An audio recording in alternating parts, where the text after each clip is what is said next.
Ladies and gentlemen, it is transfer deadline day. Yes, Gameweek 3 is officially kaputted. The D-Unit's on a green arrow. It's hard to believe. I've taken a -4. Who would have thought you could take a -4 and get a green arrow? It is possible. Also, who would have known you could take a -4 and have CUNHA as your captain and still get a green arrow? Well, I'm up and about because, look, green arrows first, hopefully, of 36 in a row, and then I'll win FPL. FPL Nightmare, sorry, mate. You're talking about the redemption story. I'm telling you, the D-Unit is coming with the biggest redemption story you've ever seen. And I'm telling you, I might not be able to rhyme as good as FPL Nightmare. And look, if you want the charisma, he is the man to see. Go and check out his channel. But he's going to be doing a pod, hopefully, with me over the next couple of weeks. I digress. This is going to be a raw reaction video to how my team is looking, how it's performed, the problems that I have, and there are plenty of problems. And I'm sure a lot of you are the same. I'm going to talk about transfers. There's some wild stories going around at the moment. There's players going left, right, and center that are going to change the FPL landscape. And look, I'm not going to lie, last year I don't feel like the transfer deadline day was overly that transformative for a lot of clubs, but I feel like this year it's completely different. And I feel like I could even be tempted into a wild card this week.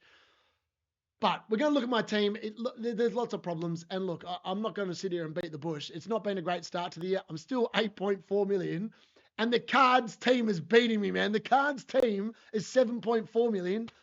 The missus is 3.5 million. I'm getting smoked by someone that's never played FPL before. It's unbelievable, but it is one of those things. Again, if you're one of those people, leave me in the comments what you're thinking about doing with your own team. Let me know what you think about this raw reaction right now and if it's something you want to see more of moving forward. And yeah, that's what I'm going to talk about today, really. Going to talk about just a bunch of stuff and how my team is. Again, if you haven't already, please smash a like on the video. Help me get it out there. Share it on your social media. Share it on X. That's the place where I need to try and grow because I haven't even got 1,000 followers on X yet. So if you haven't already followed me there, FPL D_unit, you know what to do. Go and look me up. Give us a follow. I'll follow you back. And yeah, if you haven't already, it's my birthday tomorrow. So that's as good a time as any. If you haven't already subscribed, to press the subscribe button. That'd be a nice birthday present to me. So with that being said, ladies and gentlemen, let's get into it.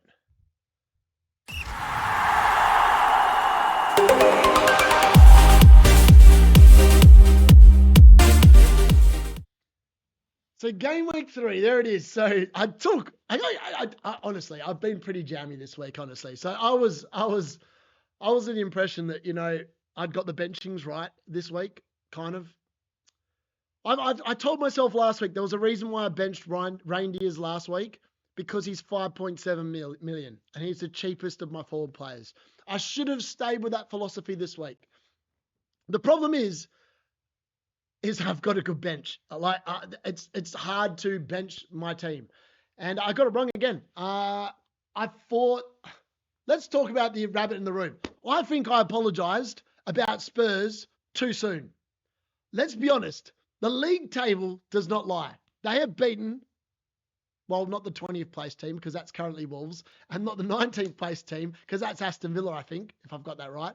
But about the 18th place team is one Burnley Football Club. Spurs beat them 3-0 on the opening day. They then beat Man City, and Man City have one win. And that's against the team that's last, which is Wolves. They've lost against Spurs. We don't know what that means. And they've lost against Brighton, who, let's be honest, Brighton have not been good. They lost to Everton 2-0 and they drew 1-0 with Fulham. So I don't know. Maybe I was right about Spurs all along, and they actually haven't played anyone good yet. The first team they come up against that's half decent, they get smoked at home 1-0. And let's be honest, it should have been probably more than 1-0. So maybe I'm not kind of glad, but look, we'll talk about the moves and how they paid off for my own team very shortly. But I just want to talk about Spurs. Maybe I was actually right. Maybe I've apologized for nothing, because maybe the D-Unit had read the room. They've played 2 crap teams.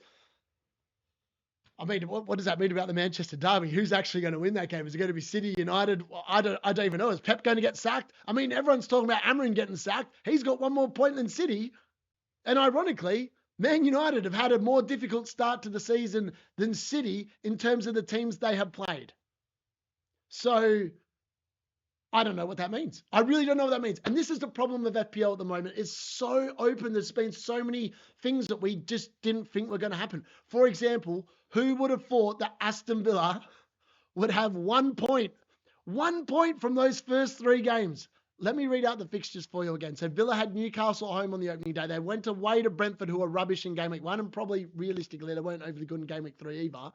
And then they played Palace, who have literally been playing in Europe with Eze being sold before their game and, you know, rumours of Gahey leaving as well, who ironically scores an absolute worldie against him. Like, you couldn't write this stuff up. Villa are signing Victor Lindelof on a free transfer. I mean, that's all you need to know about the state that Villa are in at the moment. If you're signing Victor Lindelof, you've got issues. You've got big issues at your football club. Also, if you're looking to sign Jadon Sancho on loan, I mean, he's no Marcus Rashford. Marcus Rashford's actually a far better player than what Jadon Sancho is. He is the definition of a mercenary. Why Villa are signing someone that has sat on his ass for the entire summer on £250,000 a week, and he's not been bothered about going to Chelsea, who are a significantly better team than what Aston Villa are. You want to know why he didn't bother? Because he wanted to get his £250,000 a week. And the idiots at Man United, I believe, have triggered the extra year in his contract so he can come back and do the same crap again next summer. If you want to know what is wrong with football, Jadon Sancho, I hate to say it, mate, and if you watch his back, have a look, good hard look at yourself. If I was as talented as what you could have been, Man United could have paid me £250,000 one of your week's worth of wages, and I would have scored more goals than you at 38 years of age than you will ever score for Manchester United. And that is a fact, buddy. That's a fact. I told you this video was going to be raw. I haven't even talked about my team yet. I'm just talking about Villa, talking about Spurs. And look, West Ham, they finally showed up. Let's be honest. Forest look like a team that potentially might be making a manager change. That is problematic. And obviously, that's the first place I'm going to start with my team. Milinkovic and Sells, at that point, obviously Dorgu hadn't played and hadn't been brought on by Amarin in that Burnley game. So I was like going, I really just want a 0-0 result here. And at halftime, I thought, this is brilliant. Sells is on track for 7 points. Milinkovic is on track for 7. Juve's on track for 6. That's 20 points from 3 players. At the end of the day, I lost a bunch of points because obviously West Ham just destroyed them. But I did get Juve getting an assist, a clean sheet, and a bonus point for 10 points. That was quite nice. That was probably my first bit of luck I've had all season with Juve coming off the bench with that 10 points. All I could have hoped for is that Pep decided to pep roulette and left reindeers out of the squad, a bit like what happened with Phil Foden. And then I got Evan Nilsson's 8 points off the bench. That would have been nice as well. Now, look, let's be honest. Let's have a look at the transfers I did actually do. So I took the -4, and realistically, the -4s probably worked because I bought in Sarr, who got obviously the goal, kept up his amazing record against Villa, and he was unfortunate to get yellow card. And then obviously he did look like he went off. In fact, both my midfield signings, ironically, Saka gets injured, Palmer gets injured. I then bring in Sarr and CUNHA. They both go off injured.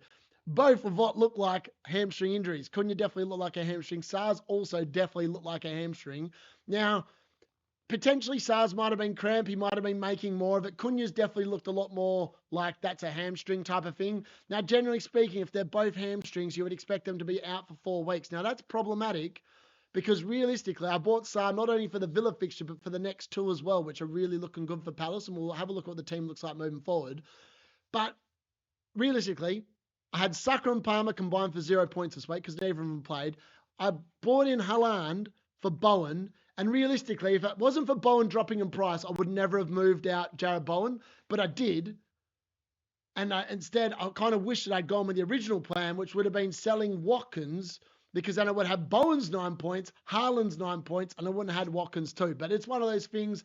Sometimes these decisions are very much 50-50 and you just got to roll with them. And unfortunately, it did not go well for me in particular with that one. I mean, I was glad that Jared Bowen scored, let's be honest. I know it ruled out my double Nottingham Forest thing, but I did say he was a good pick. And I still stood by that, even though I just thought I need that consistency. I need someone I can actually captain moving forward as well. Because like we see here again, I've gone with a differential captain. And look, if CUNHA hadn't been injured, I have no doubts that he would have been on a double figure haul. because Burnley were not lucky, and some people have said Burnley were lucky. They got smashed. 26 shots they conceded. Man United won the XGI battle in that game by it was a thrashing. It was a thrashing, let's be honest. Burnley scored with 2 of their 3 shots on target. Like, are you kidding me? I mean, again, Flappy Bird came to the rescue, Brian Deere. I mean, Man United, and this is not a Man United show, by the way, but they are my football team. They need to sign a goalkeeper, and I think they're looking at Lemens now. Apparently, there was Martinez. Now we're going with Lemens. I understand it. He's young or whatever, but is he a number 1 ready to go? I'm not sure. They need a number 1. They need someone to come in and just put the ship back on an even keel. They also need a midfielder because, let's be honest, the one blessing potentially is that the Man City game, Bruno might end up in the number 10 position. Because, let's be honest, him with anyone else in that midfield is just, they're going to get run through. They got run through by Burnley a couple of times. Like, if Burnley are running through you and they're the 20th place team in the Premier League, and they will finish 20th, I've no doubt about that at all. I don't see a world where that midfield with Bruno doesn't get run through. So I want to see him further upfield. I mean, he did take his penalty really well. And look, he was probably unlucky there wasn't a penalty in the first half. He was very close to having that assist for the own goal as well. Yeah, it's just one of those things. But look, CUNHA, it would have been great if, as I said, if you can't predict injuries. Like, I've been super unlucky with injuries. Saka got injured last week. Palmer obviously injured. And this week I've obviously got CUNHA and Sarr both getting injured, and I both brought him in. This is peak FPL. You just got to roll with the punches.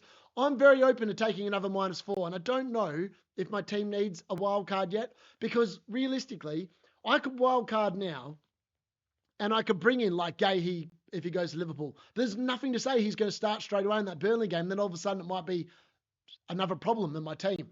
I could bring in Isaac, or I could keep Gakpo. Is that going to be fit for game week 4? Is that going to impact on Ekitike's minutes, or is it going to impact on Wirtz's minutes, or is it going to impact on Gakpo's minutes? We don't know the answers to this because we haven't seen these players play together. We don't know what Slot's going to do. Slot roulette is definitely going to be there. Now, the one thing I would say is that he definitely does seem to love Cody Gakpo. I don't know if that's because he's Dutch or whatever it is, but he definitely does seem to like him. So for that reason, I think that potentially he could be okay. Now, yeah, that was that. Collins, obviously, he could have had an assist. This was another one of them weeks where, like, Collins could have had a monster haul. Like, he would have had an assist, but Shard blazes over his penalty. Then, obviously, Sunderland equalise off that, and then they end up winning the game. So instead of potentially having like a double-figure haul, I end up with 3 points. Thankfully, he got the DC contributions, which was great. Now, let's talk about Milinkovic and all the Forest defenders, because everyone probably has at least one Forest defender. None of them, from my knowledge, have hit 10 DCs this season yet.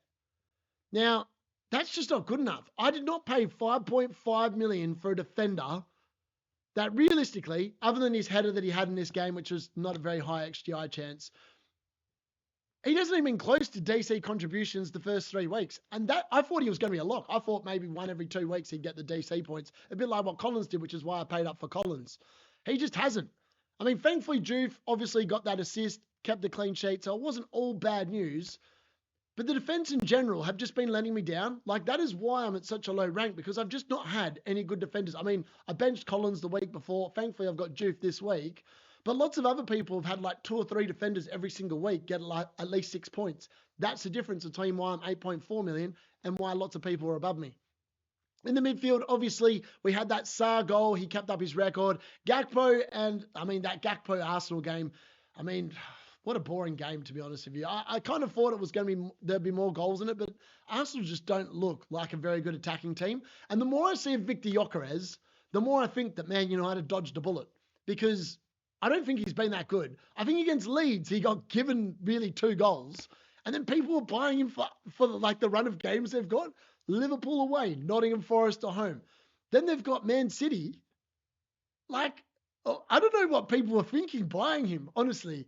I actually think Watkins is still a better player than Gyökeres for the next 4 weeks until game week 7. Then potentially it changes. But look, yeah, I don't know. That's all I'll say about that. Reindeers, obviously, I got that wrong. I should have played Eva Nilsson. As I said, I just think Spurs aren't that good. And it looks like I've been vindicated. Maybe I just apologise, as I said, a bit too early there. And then Bruno Fernandes, I mean, I was due a bit of luck. after the week before when he missed the penalty, getting that penalty at the last thing, I mean, it kind of killed my rank a little bit because lots of people had him captain, or lots of people had Haaland. I mean, the good news is if you captain Salah and captain CUNHA, there was only 2 points in that one. So it wasn't overly bad in terms of that. But yeah, it wasn't ideal. Forward line, Haaland did what I thought he was going to do. He's got a very good record against Brighton. And look, realistically, he should be good moving forward as well. I obviously wanted him for that Game Week 6 fixture. Now, lots of people are free hitting then, and potentially I need a free hit in Game Week 4 in order to maximise my team. But again, I think that's I just want to play the game a little bit risky at the moment. I feel like taking hits at the moment is very, very valid, even for Game Week 4. And I think moving early is going to be crucial because lots of people are making moves all over the place at the moment. Price changes are going through the roof as well. So yeah, there's that as well. Obviously, De Kuyper is a bit of an issue. As I said, I really wish I could go back and go with what I was originally going to do, and that was with Senesi instead of De Kuyper. I'd be having a lot better season if I'd just done that one move as well. Also, if I'd gone Euro instead of Dorgu, that would have been much better for my team as well. However, this week it's paid off for me because I would have played Euro instead of Juve, and Euro did play, and Euro would not have returned. Juve returned. So sometimes you can get exceptionally jammy. It is what it is. But yeah, I mean, 51 points. -4, so obviously 47. It was one below the average. Considering I took a hit and I had CUNHA as captain, I actually feel like that game week for me was actually fairly positive. So I wonder what the team currently looks like for Game Week 4. So this is how I would line it up if I didn't have any injuries. Now, I'm expecting CUNHA to miss Game Week 4.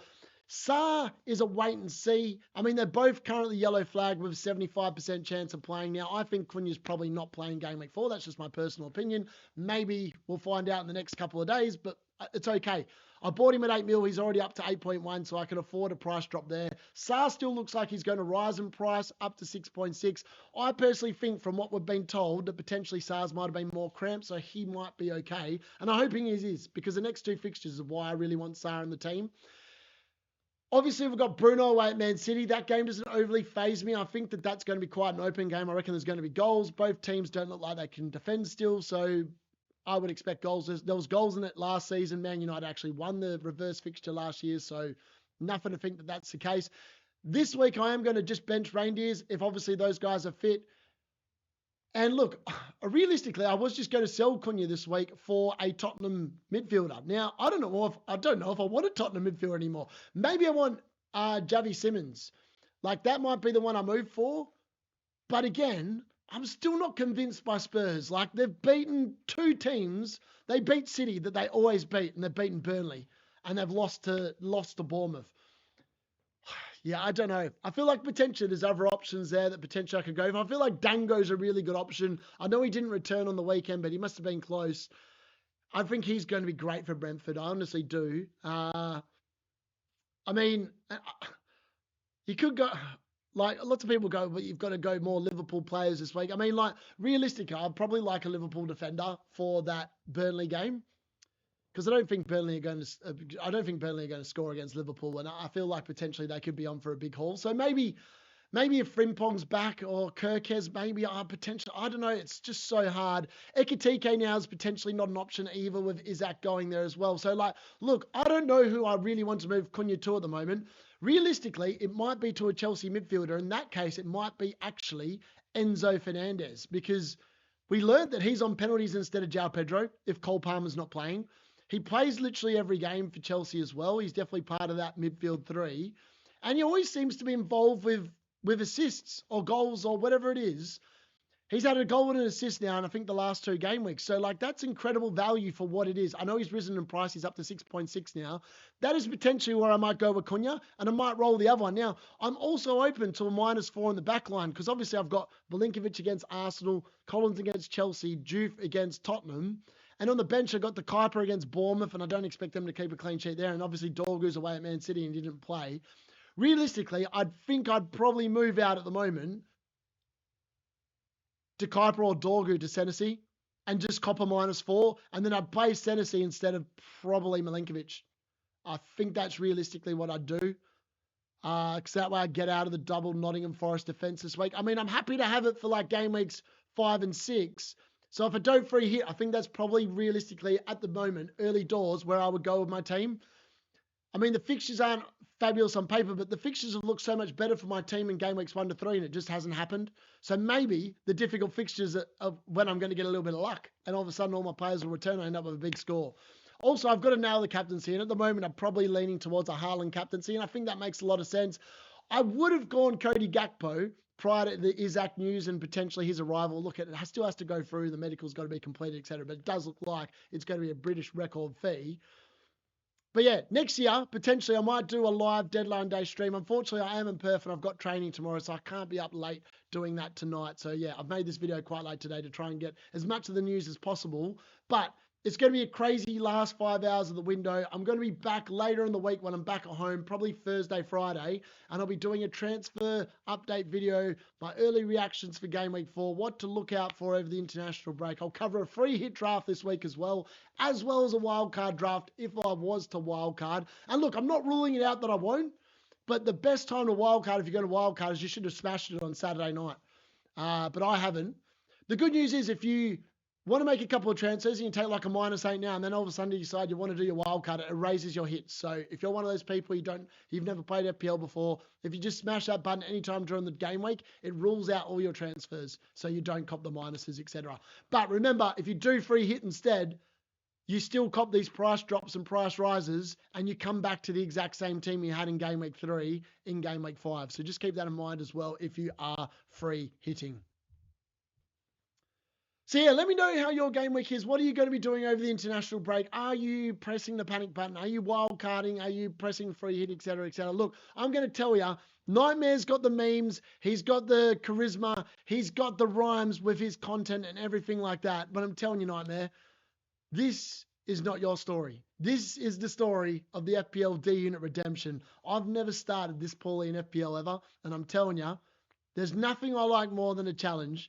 And I'm telling you as well, my folks out there, the FPL pod with Nightmare and D-Unit is coming. Sometime during the international break, he's going to tee it up with me and we're going to record it. We're going to be raw and it's going to be great. And we're going to talk about the disastrous start to our seasons and what we're going to do to turn it all around and come gazing buns for the top 10K. That's been FPL D-Unit. If you've enjoyed that, smash a like. And if you are feeling quite nice, give me a birthday present, smash that subscribe button. I'll see you again soon. Enjoy the transfer window. It's going to be madness. Deadline day, baby. D-Unit loves it.